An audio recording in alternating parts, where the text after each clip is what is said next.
Yamaha Tracer GT. It's not so much a wolf in sheep's clothing, it's more a teenage hooligan wearing its dad's dinner jacket and a pair of sensible walking shoes.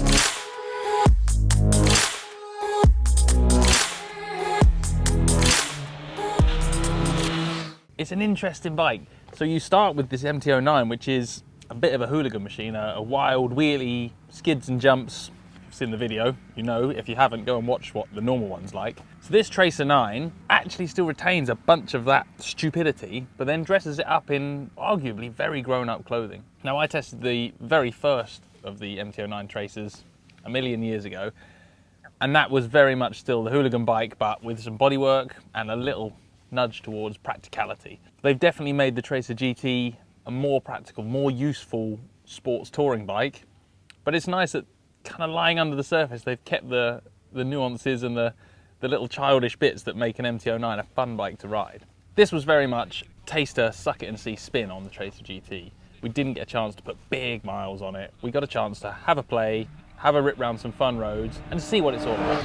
It's comfy, there's decent wind protection, the riding position's not cramped, and riding around on a properly stinking wet day, it's one of those bikes that's got enough sort of movement and suppleness in the suspension that you get confident feeling even on slippery, horrible roads with all sorts of junk on the surface. In those conditions, the Tracer GT excelled. It made a bit of a pants wet weather day, the sort of day you'd maybe avoid going out. It made it enjoyable, it made it exciting to be out. In the wet, I was having a hoot on the bike, blasting round, a few wheelies and jumps and skids, standard, a little bit of off-roading, why not?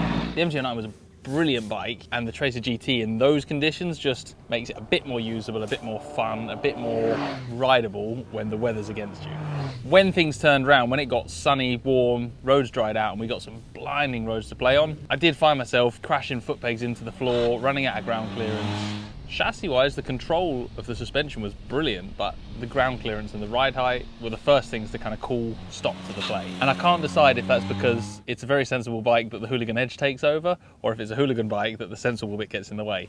I think that depends on where you're coming at the bike from. Certainly, for 90% of road riding, that Tracer GT is an easy, effortless bike to get on, cover ground, and put a smile on your face. It's not going to set your world on fire and make you turn into an idiot like the normal MT-09 does, but it's a much more practical, usable thing. Only other complaints I had about it in the brief spin we got was the dash isn't that easy to read. Once you've got it set up and you understand the modes, there's loads of functionality in there, but the fonts are quite small, and I found that trying to scroll through all the menus and get the bike to do what I wanted to do wasn't perhaps as intuitive as some other bikes. Again, when it's your own bike, you kind of learn that stuff, so it's not such a drama, but if you're a bit of a tech phobic, you might find the dash on the Tracer a little hard to get on with.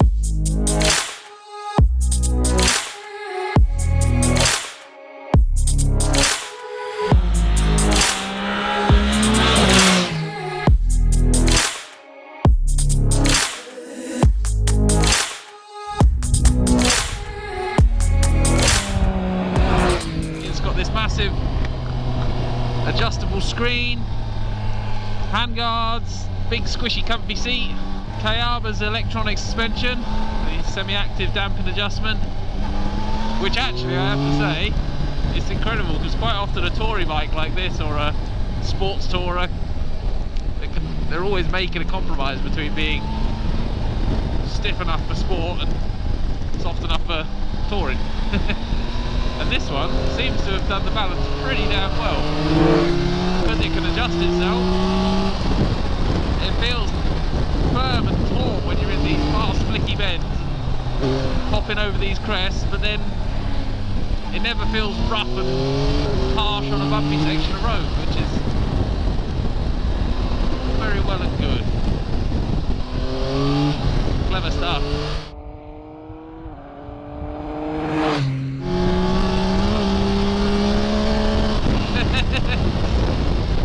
But you can put sensible shoes and a waterproof coat on an idiot. He's still an idiot.